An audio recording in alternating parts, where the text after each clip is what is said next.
Everyone told me the same thing before the pairing ceremony. Keep your eyes down. Don't speak unless spoken to. Don't cry. They hate that. Don't smile too wide. It looks desperate. Don't be too quiet. It looks defiant. Don't eat much at the table.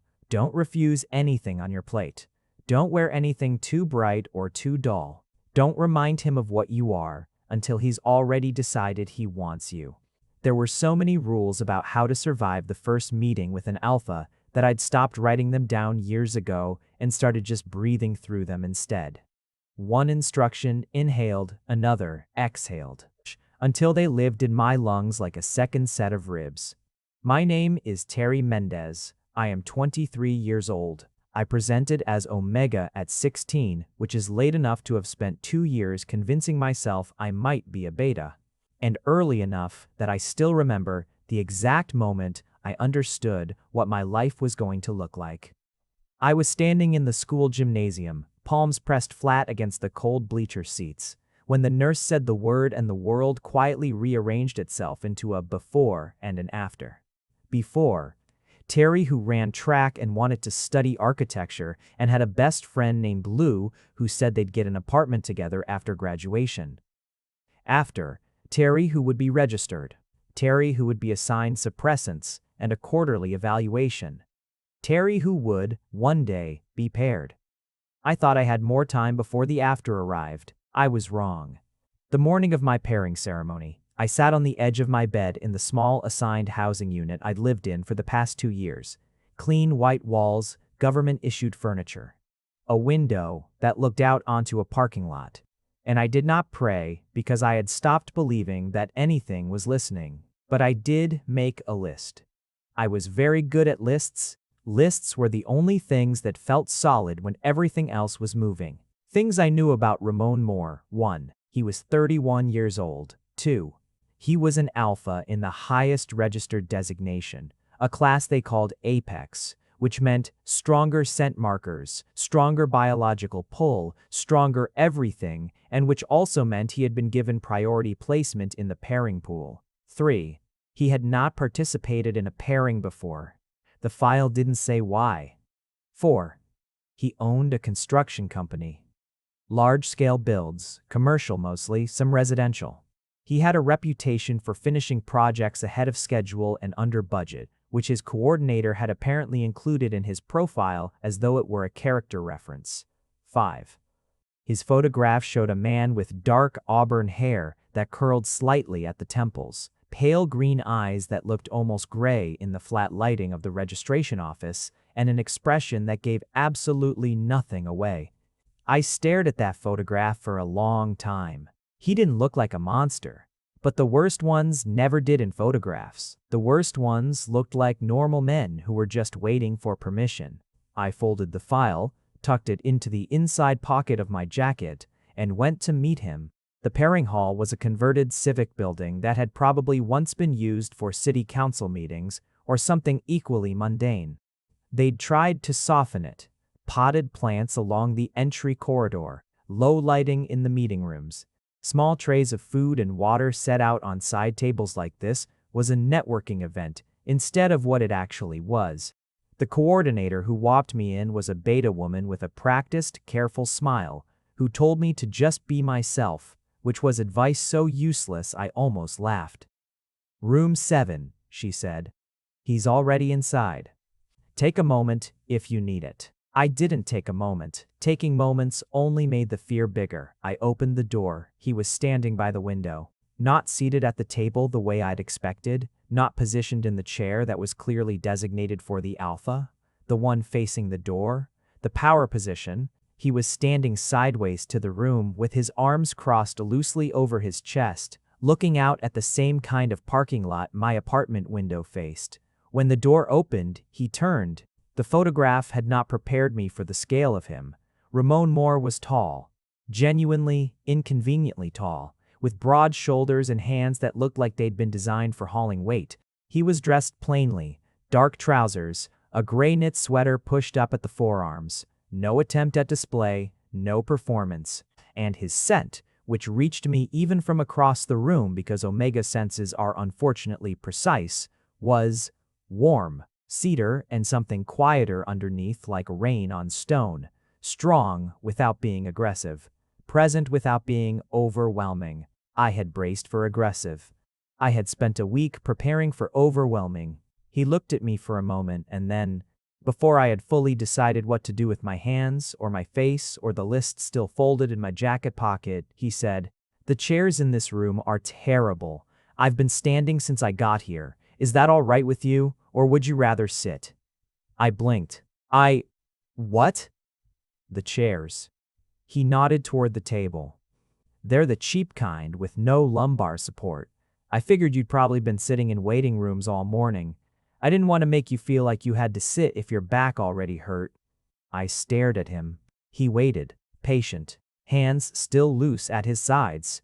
"Standing is fine," I said, because it was the truest thing I could find on short notice. He nodded, and there was something in his face. Not relief, exactly, but something adjacent to it, like he'd been hoping for fine and received it. "I'm Ramon."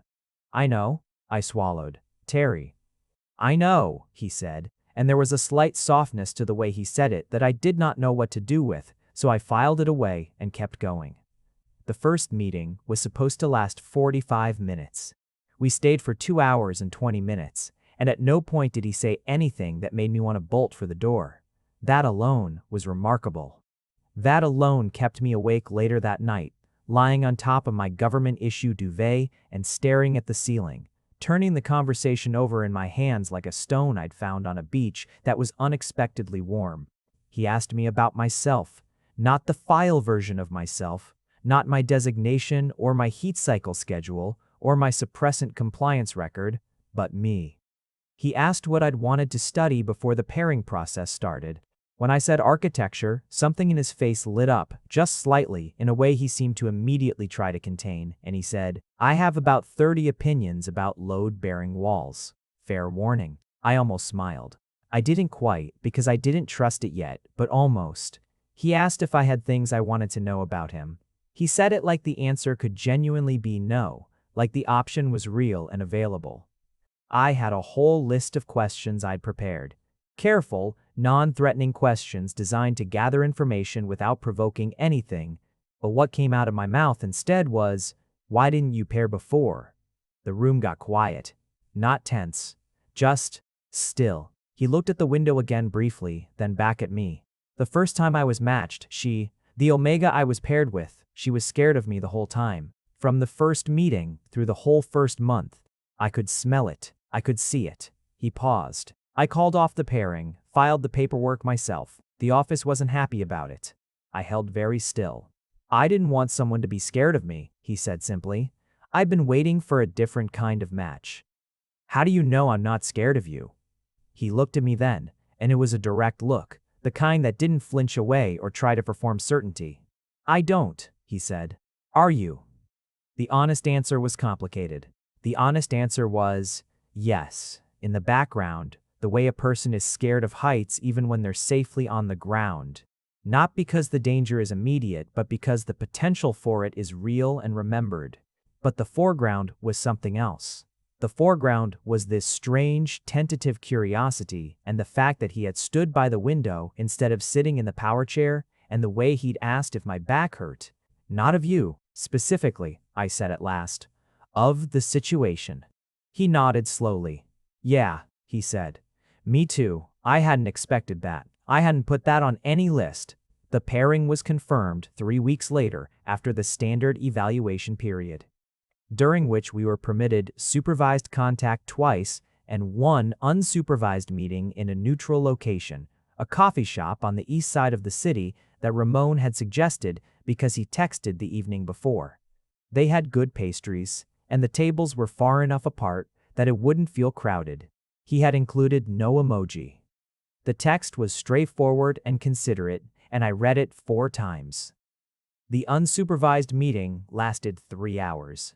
He brought the pastries to the table before I arrived. 2 of them, different kinds, with a small note in his handwriting, didn't know which one you'd want, so the comma at the end of the sentence, like the thought had just kept going, was the detail I remembered longest. We talked about his work. He told me about a school building project that had hit a structural problem halfway through construction, and the way he described problem solving it, methodically, with genuine enthusiasm for the puzzle of it, made me understand why the file said he came in under budget. He wasn't cutting corners, he was paying attention. When I mentioned almost offhandedly that I'd always been specifically interested in sustainable materials, the conversation turned and stayed turned for 40 minutes.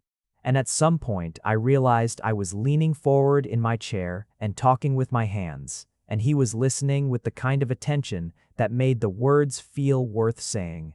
I pulled back after I noticed. Old reflex. He noticed me pull back. He didn't push at the edge of it, didn't ask what happened. He just waited and let the conversation find a slower pace and asked if I wanted another coffee.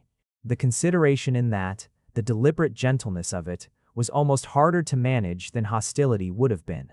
Hostility I had language for. Hostility I had prepared for. This careful, steady patience. I did not have the vocabulary yet.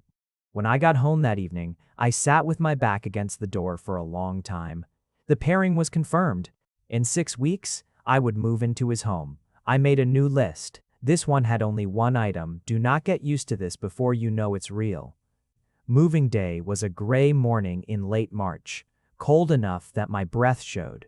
I had one large duffel bag and 2 boxes, which was the entirety of what I'd accumulated in the assigned housing unit.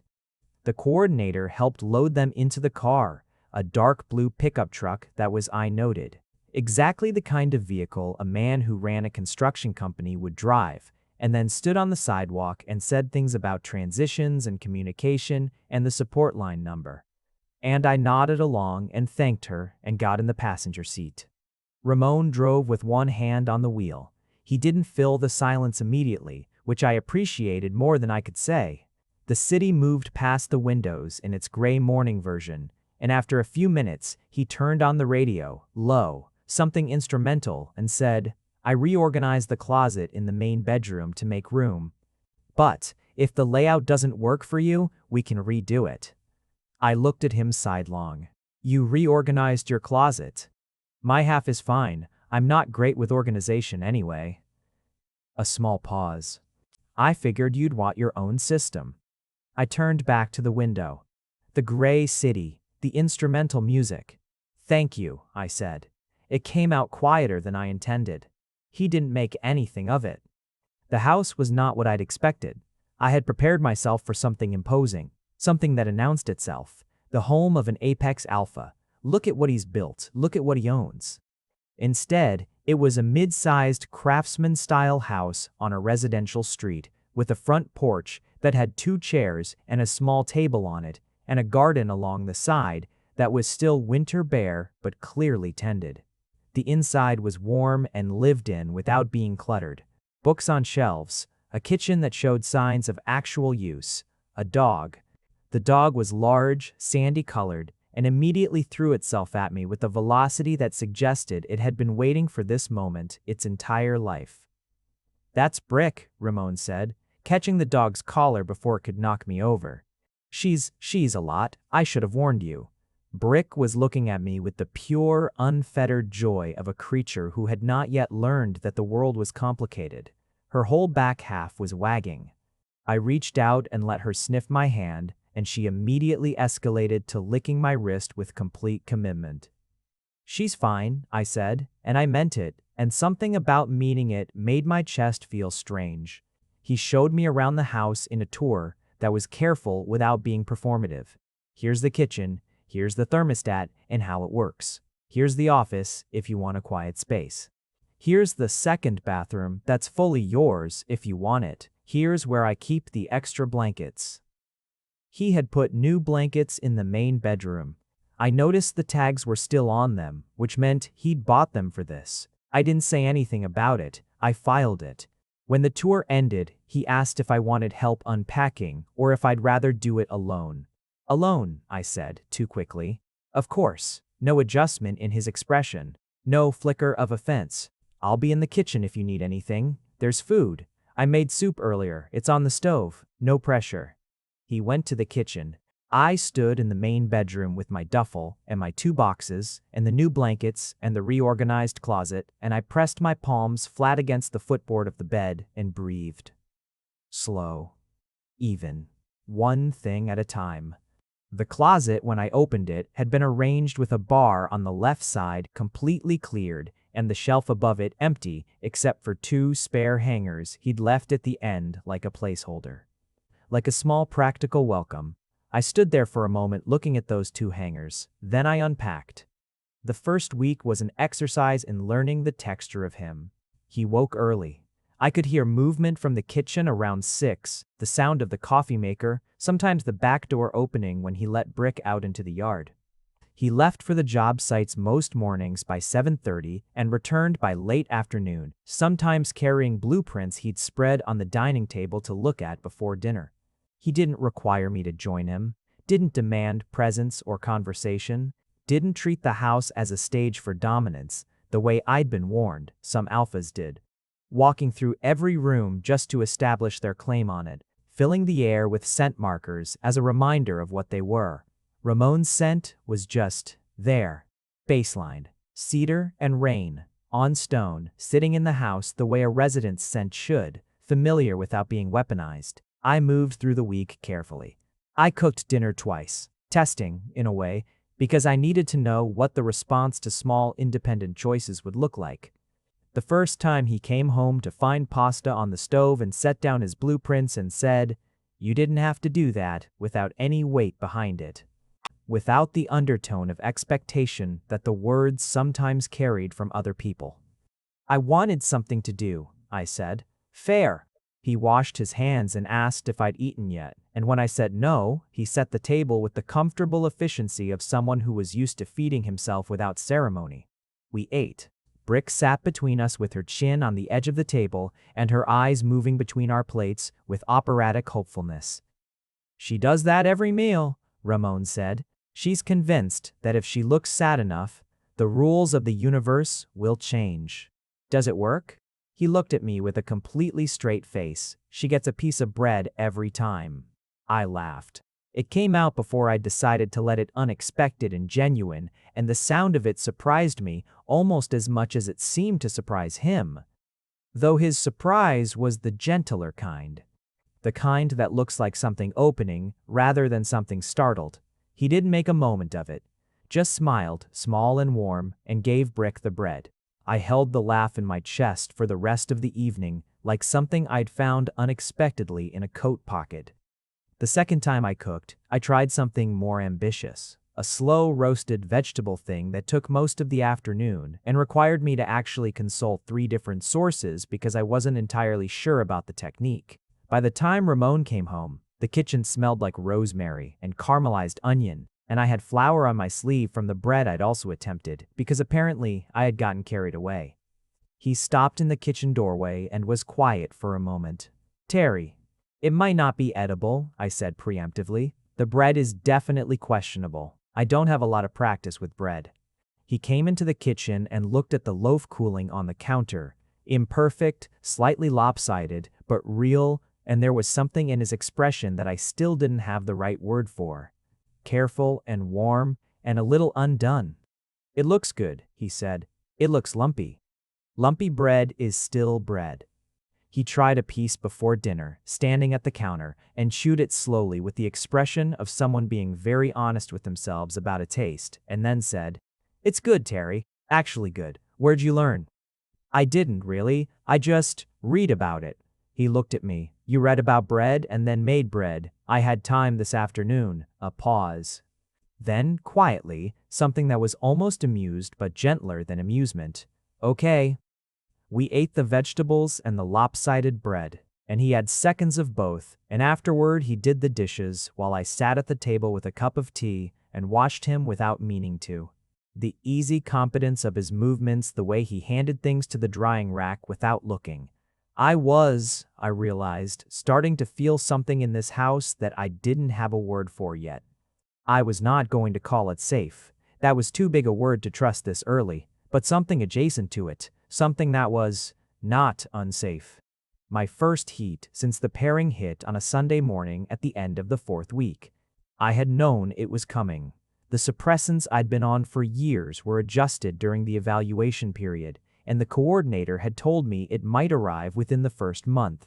I had a protocol. I had supplies. I had a plan. What I had not fully planned for was the way it felt to be in someone else's home when it started, the way the house smelled like Ramon when I came down the hall and my body went haywire in response, the way my hands shook when I closed the bedroom door, the way his scent had already been working on me for 4 weeks, and I hadn't been honest with myself about that until this moment. He knocked on the door an hour in. I was sitting on the floor with my back against the bed, sweating through my shirt, trying to breathe through the waves of it, and the knock was gentle. 2 soft sounds, space between them, nothing demanding. Terry. His voice was low, carefully neutral. I'm here. I'm not going anywhere. Do you want anything? Water, food, something cold? I pressed my forehead against my knees. I'm fine, I said, which was technically a lie, but was also what my body had been trained to perform under pressure. A pause. I could feel him on the other side of the door, which was the maddening part. Not through the door physically, but through the scent and the biological pull and everything that my designation made me feel, whether I consented to feeling it or not. Cedar and rain on stone. Stronger now, and underneath it, something warmer. The alpha response to an omega in heat. And it was directed at me, and it was not aggressive. It was something else. Something that my nervous system was interpreting as safe as yes, as come closer, and I did not trust my own nervous system in this state. I'm not going to push, he said. I want you to know that. Whatever you need from me right now, including nothing, including me staying completely on the other side of this door for the whole thing, I'll do. I breathed. Water, I said, please. He brought it without opening the door more than a few inches, passed the glass through the gap without looking into the room in a way that was so deliberately respectful it made my throat tighten. Thank you, I managed. A pause. Brick is in the hallway. She's been sitting outside your door for 40 minutes, in case you want the world's least useful comfort. Despite everything, despite the heat and the shaking and the effort of breathing, I almost laughed. Tell her I'm okay. She won't believe me. She'll want to hear it from you. I leaned over and cracked the door open further, and Brick's large sandy face immediately appeared in the gap, nose working overtime, and she whined very softly and put her head through the crack as far as it would go. I'm okay, I told her. She licked my face from chin to forehead. Then she sat back in the hallway, satisfied with her investigation, and returned to her vigil. I closed the door again. On the other side, I heard Ramon exhale, a sound I could only describe as relieved, though I was probably wrong about that. I'm gonna sleep in the other room, he said. You've got your space. Knock on the wall if you need me. He left. He stayed in the other room the entire time, all 3 days of it. He brought food to the door when I knocked. Not elaborate, not performative, just solid and reliable. Soup again, fruit, things that were easy to eat. He didn't comment on the state I was in when I opened the door to take things. He didn't use it as leverage. He didn't position himself to be needed. On the 3rd day, when the worst of it had passed, and I emerged from the room, wan and wrung out and desperately in need of a shower, he was in the kitchen making coffee. And he looked at me with something very quiet in his face and said, "How do you feel?" "Human again," I said. He made me a cup of coffee without asking how I took it, and he got it right. 2 sugars, a small amount of milk, and I didn't ask how he knew. I sat at the kitchen table and drank the coffee, and Brick put her head in my lap, and Ramon sat across from me with his own cup and his Tuesday morning blueprints, and we didn't talk much. And it was the first time I thought the word comfortable in relation to this house and let it stay. Weeks turned. The architecture of our daily life built itself slowly, the way real structures do, not all at once, but layer by layer, each piece placed and tested before the next went on. I found a project. There was a community organization 2 neighborhoods over that did housing advocacy work and needed someone to help redesign their physical space. Pro bono, nothing formal, but real work. The kind that used the parts of my brain that had been idling for 2 years.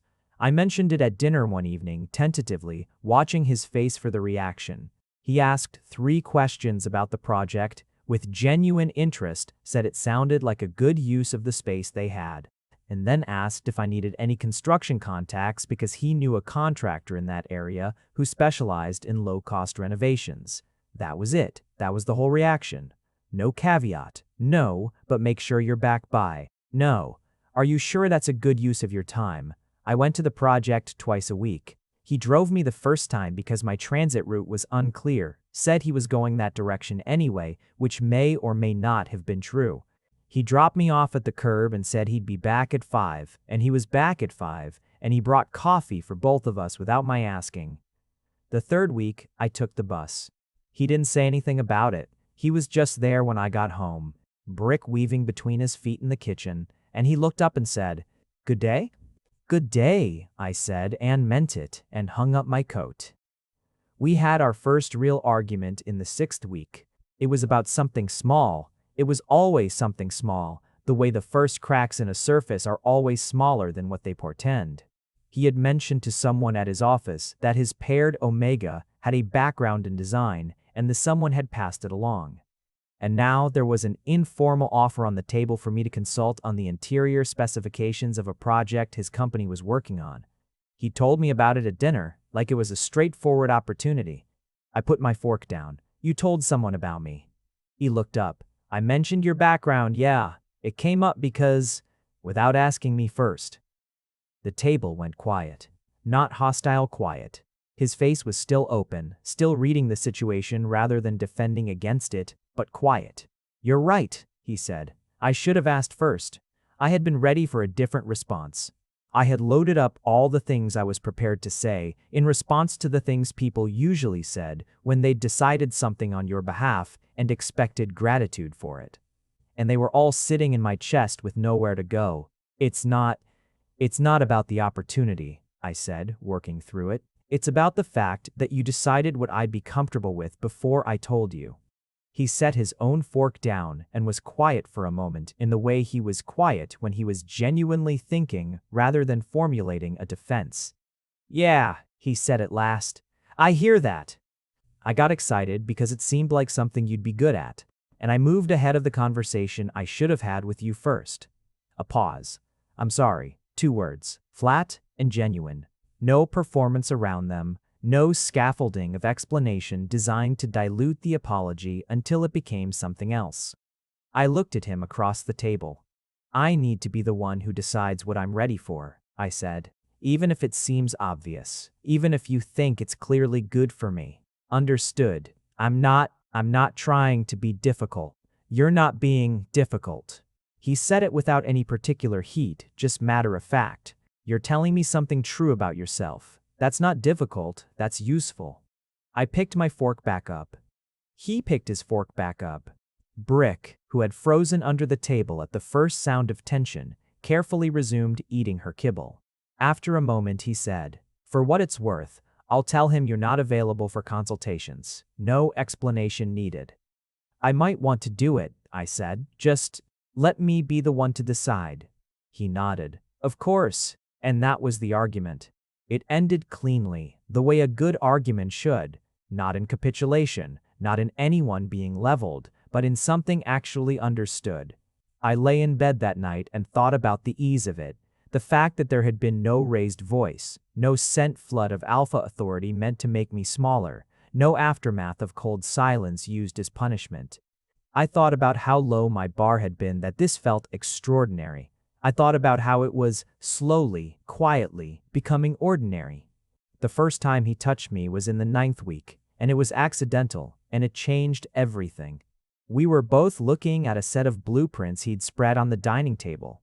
I'd started helping him in the evenings, occasionally nothing formal, just an extra set of eyes, because he'd mentioned the interior flow of the building felt off, and I'd said from across the room without meaning to, that the hallway ratio was wrong, and he'd said, "Show me," with such genuine invitation in his voice that I'd crossed the room and looked.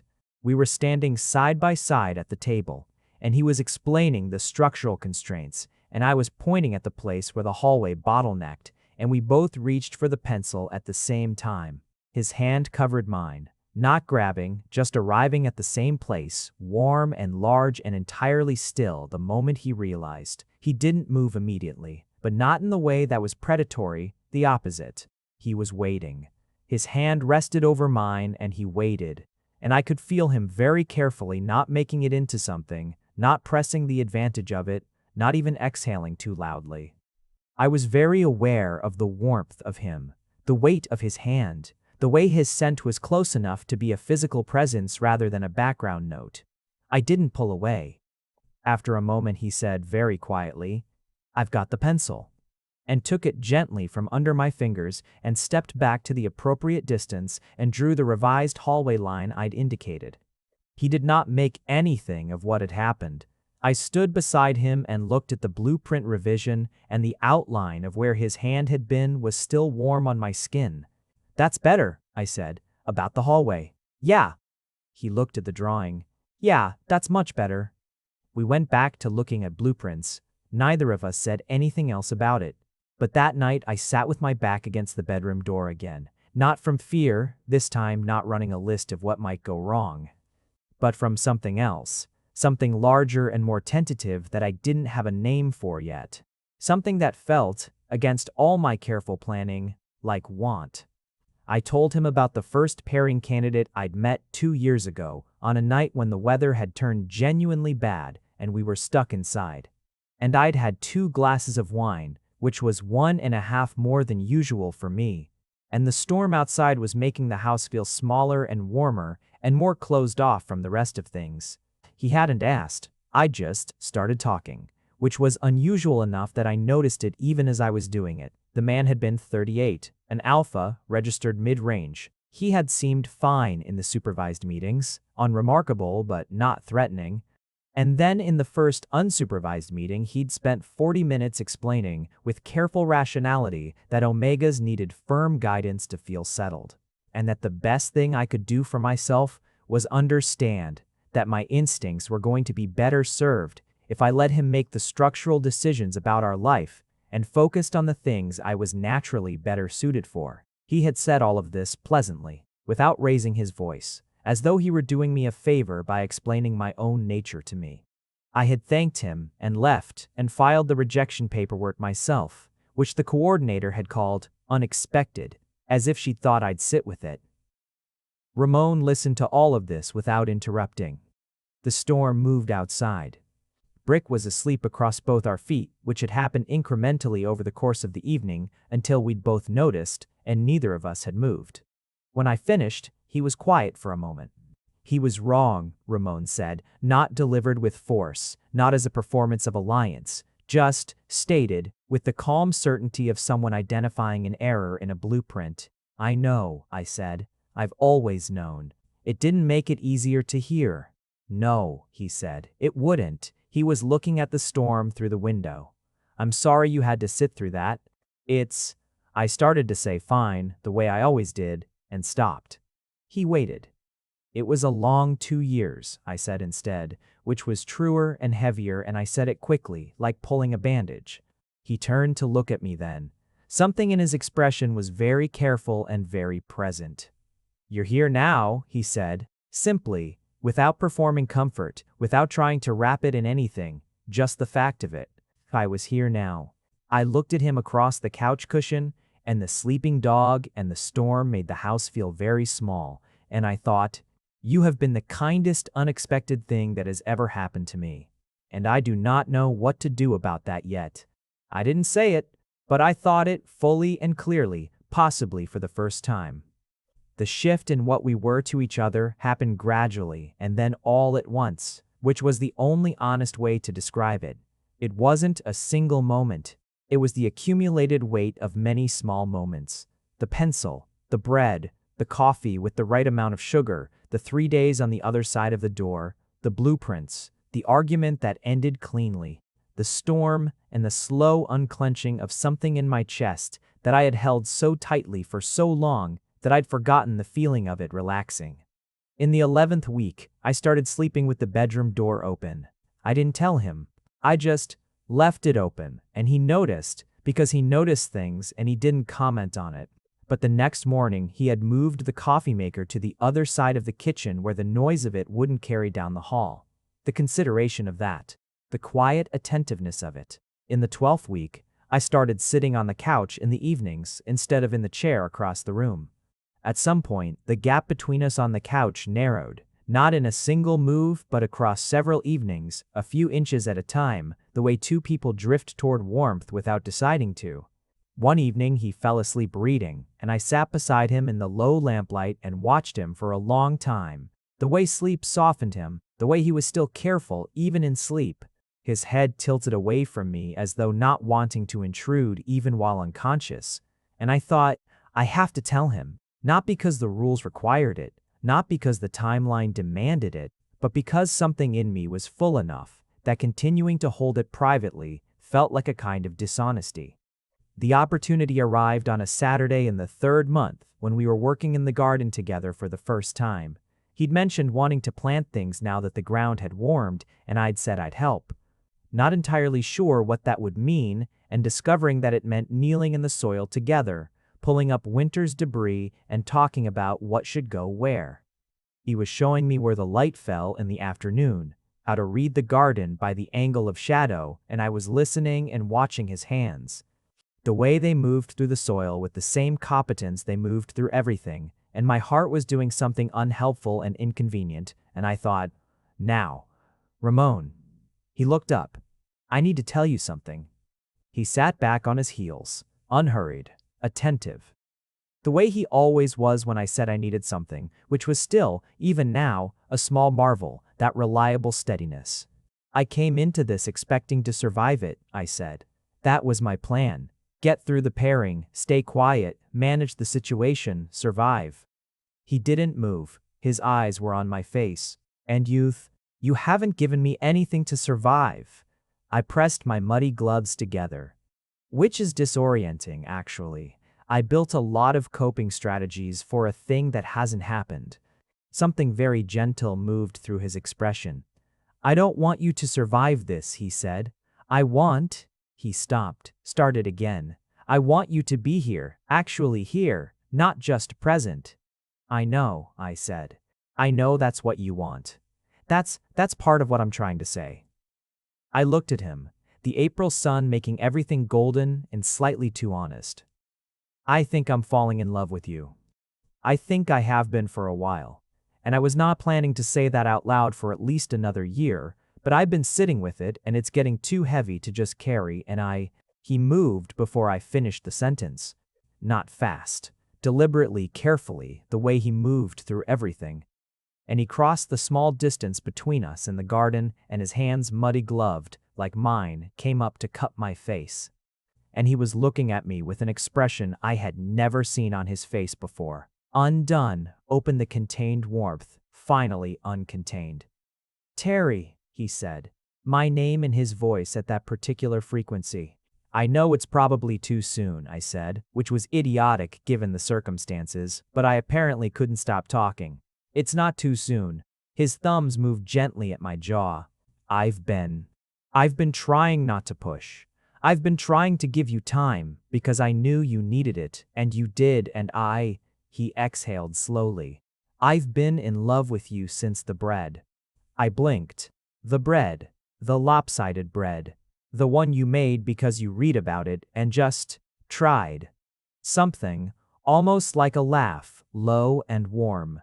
I didn't know how to tell you without scaring you off. I looked at him, his face, the ridiculous, careful, patient face of this man who had stood by the window instead of sitting in the power chair and brought water through a crack in the door and gotten my coffee right without asking. You're not what I expected, I said. What did you expect? A monster. He was quiet for a moment, something complicated in his expression. A lot of alphas are, he said. I know. I reached up and put my muddy gloves over his muddy gloves. You're not. He kissed me then, slow and certain the way he did everything, nothing grabbed, nothing demanded, just a careful and complete and present thing. And the April garden was warm and Brick was somewhere nearby making the sound she made when she found an interesting smell, and I was here, actually here, not surviving anything. Just here. The weeks that followed were different. Not dramatically different. We were still us. Still the kitchen in the morning and the blueprints in the evening, and Brick conducting her nightly investigation of the perimeter, but with something between us that was no longer held at careful distance. It moved through the ordinary days like light through a window, not changing the room but illuminating it differently. He held my hand. That was the smallest and most significant thing. At dinner, or on the couch, or walking Brick in the evenings through the neighborhood, his hand finding mine with the ease of something that had always meant to happen. I had expected it to feel like being held. It felt, instead, like being met. I finished the community space redesign, and he came to the presentation I gave to the organization's board. He sat in the back and didn't make himself known, and I found out later because the director mentioned it, saying there was a tall man in the back who looked like he was going to cry when they started clapping. When I mentioned this at dinner, Ramon was extremely occupied with the pasta. Ramon. The lighting in that room was dusty, he said. It affected my eyes. You are going to cry. The lighting. Ramon. Ramon. He looked up, and his expression was completely undefended. You worked hard on it, he said simply. And they loved it. And I was proud of you. I held that in my chest for the rest of the night. We had a conversation about the future on a night in the 5th month. The kind of conversation that would have terrified me at the beginning and felt now like something I could walk toward. He was working at the dining table late. A big project, a mixed-use building downtown that he'd been contracted for, and I brought him coffee and sat across from him because I liked being in the same room, which was something I had accepted about myself with a surprising amount of ease. He looked up when I set the coffee down and said, "Thank you." And then he looked at me for a moment longer than necessary in the way he did sometimes, assessing, warm. "What?" I said. "Nothing." He wrapped his hands around the mug. "I was thinking about the building. There's a residential component, 12 units, mixed designation. I want the design to not feel institutional. Show me." He turned the blueprints toward me. I leaned over, and we fell into the rhythm of it. His structural knowledge and my spatial sense, the back and forth that had become one of my favorite things about our evenings. At some point, I'd circled 4 places on the plans where the proportions needed adjusting, and he was nodding and making notes, and we were both leaning over the table with our heads close together. He said, "Could you see yourself doing this more formally? Consulting, I mean. Real projects." I looked at the plans. "Maybe. I'm not pushing," he said immediately. I know you're not pushing." I looked at him. "I've been thinking about it. The community project felt good, like something I'm supposed to be doing." He was quiet, listening. "I don't know what the formal path looks like for me anymore. The pairing process took me out of the track I was on. There might be a different way to get back to it." "There is," he said. "If you want, I can ask around. There are continuing education programs, alternative credentialing.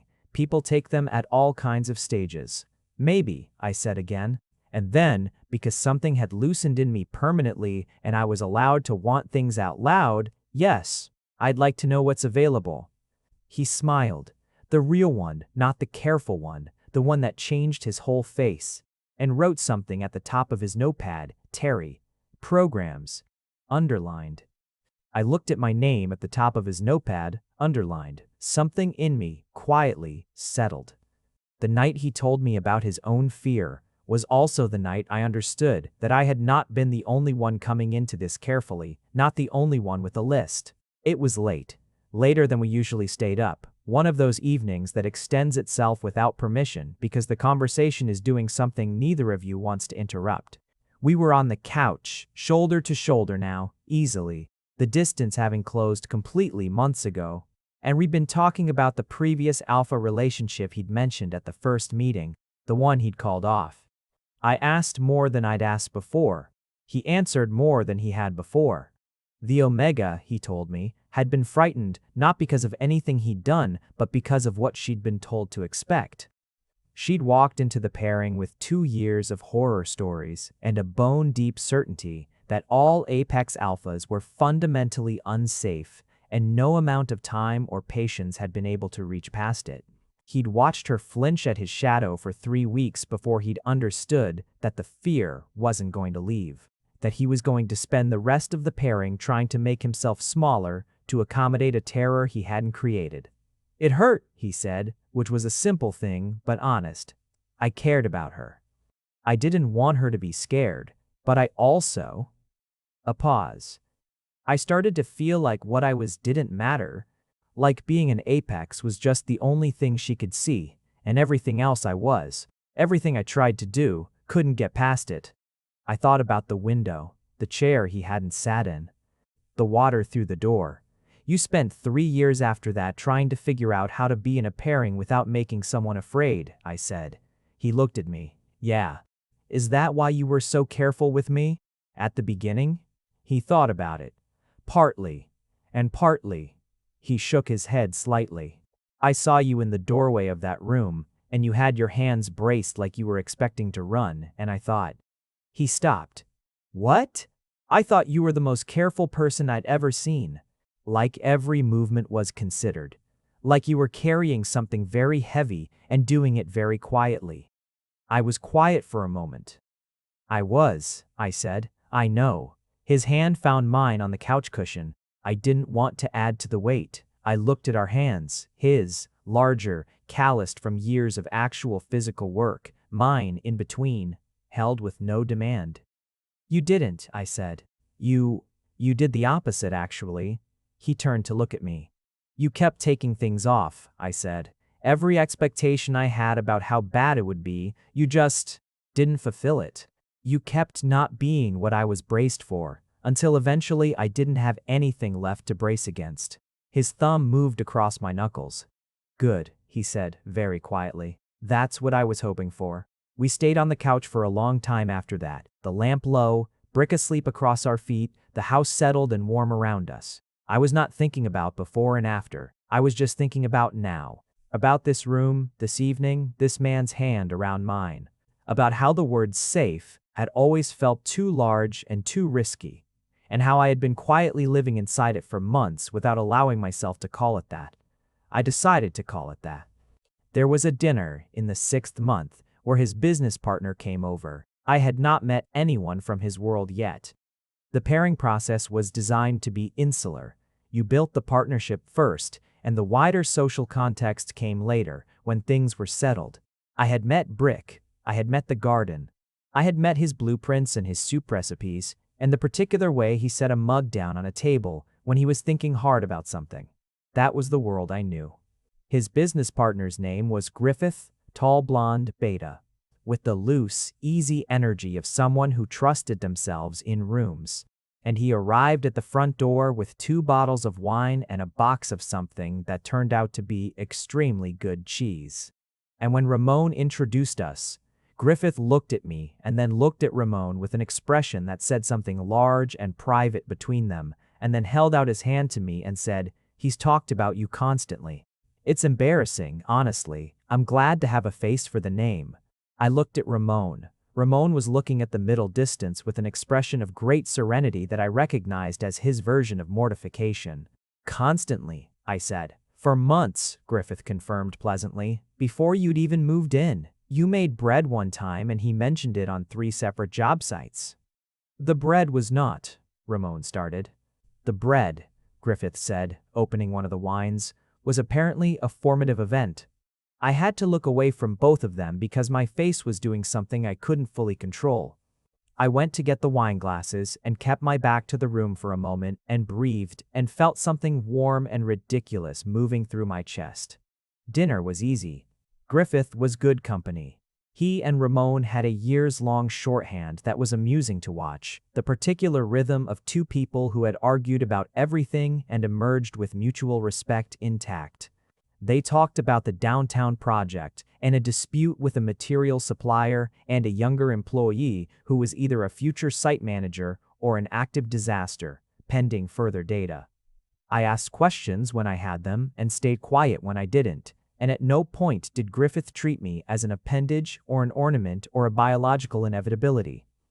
He talked to me the way he talked to Ramon, directly, with the assumption that I had opinions worth hearing. At some point, the conversation turned to design because it always did now, and I found myself talking about the community space project and what I'd learned from it.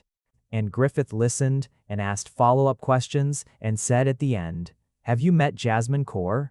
She runs the architectural review side of the permit office. You'd get on. I could introduce you." I glanced at Ramon. He had both hands around his wineglass, watching me, and his expression was the open, proud one, the one that still caught me off guard sometimes even after months of it. "I'd like that," I said. After Griffith left, we cleaned up together, plates and glasses and the remains of the excellent cheese. And at some point in the kitchen I said, "You talked about the bread on 3 separate job sites." Ramon dried a glass very carefully. "Griffith exaggerates." "Ramon, the bread was good. You told 3 different groups of construction workers about bread I made in your kitchen." He put the glass down and looked at me, and there was absolutely no defense available to him, and he knew it, and his expression was, it was fond and slightly sheepish and entirely unguarded. And I thought my chest was going to come apart. "Yes," he said simply, "I did." I put down the plate I was holding and crossed the kitchen and put my arms around him, which I could do, which I did, and he wrapped his arms around me with the unhurried certainty of someone who had been waiting for exactly this, and we stood in the kitchen for a while. "You can tell people things about me," I said into his shoulder. "Just ask first." "I know," he said. "I know. I'm sorry. Don't be sorry about the bread."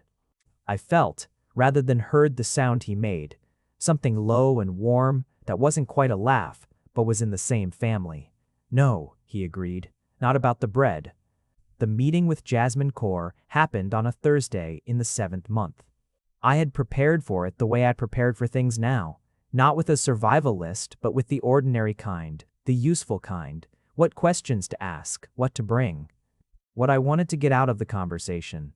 The distinction between these 2 types of lists had become clear to me somewhere in the 4th or 5th month, and I'd been thinking about it since. The difference between bracing and preparing. One was about expecting damage. The other was about equipping yourself. They looked similar from the outside, but felt completely different from the inside. Jasmine was exactly what Griffith had implied. Sharp and direct and interested in work rather than small talk, which suited me perfectly. We talked for 2 hours in a coffee shop, a different one than the one from the early pairing days. One she'd suggested, and by the end of it, she had given me the name of a professional development course that would advance my credentialing faster than the continuing education track I was on. And I had given her my perspective on 3 design problems she was thinking through for a current review case, and we had tentatively agreed to meet again in a month. Walking home, I had the particular feeling of something clicking into place. A gear finding its tooth. A key fitting a lock. Not a rival exactly, more like a road becoming visible. I texted Ramon from 2 blocks away, "Good meeting, really good. She's going to be useful." He replied in 4 minutes, which was fast for him during work hours. "Told you." "Celebrate tonight?" "What does that mean?" I sent back. The pause was slightly longer than usual. "I make good risotto," came the reply. I stood on the sidewalk and looked at my phone. I did not know about the risotto. This was new information. I thought about the soup, the impeccable soup that appeared whenever something difficult was happening. I thought about the bread I'd made because I read about it. I thought about a kitchen full of someone learning how to feed someone they loved. "Yes," I sent back. "I'd like that." The risotto was extraordinary. It took him an hour and a half and required almost constant attention. He stood at the stove stirring with the same focused patience he brought to blueprints, and I sat at the kitchen island and kept him company while he worked. And we talked about Jasmine Kaur and the professional development course and the design review case she'd mentioned. And at some point I was talking about load distribution in older building stock, and he was asking detailed, interested questions while stirring, and I thought, this is what I want. Not just the risotto, not just the evening, all of it, the whole shape of it. I want to talk about things I care about to someone who asks real questions. I want to sit in a warm kitchen while someone makes something with care. I want a dog at my feet, and plans on the table, and someone who writes my name at the top of his notepad. I want to feel like my life belongs to me, and also to choose to share it with this person. Both things, at once, without one canceling the other. I had not known, coming in, that both things could be true simultaneously. I had understood pairing as a transfer. Your life becomes joint property, which in practice usually meant it became someone else's property. No one had told me it could be additive instead. That it could be, here is who I am, and here is who I am choosing to let in. You've gone quiet, Ramon said without turning from the stove. Thinking. About load distribution? About risotto, I said. And other things. He glanced over his shoulder at me. His expression was curious and warm. Good things? I looked at him, the line of him at the stove, the careful attention he brought to everything he did. Very good things, I said. He turned back to the risotto, and I could see from the set of his shoulders that he was smiling. In the 7th month, something happened that I had not put on any list because I had not let myself imagine it. I came home from the design program I'd enrolled in, evening courses twice a week, through a continuing education center that offered the credentialing path I needed, and the house was warm, and the kitchen smelled like something Ramon had been cooking slowly all day.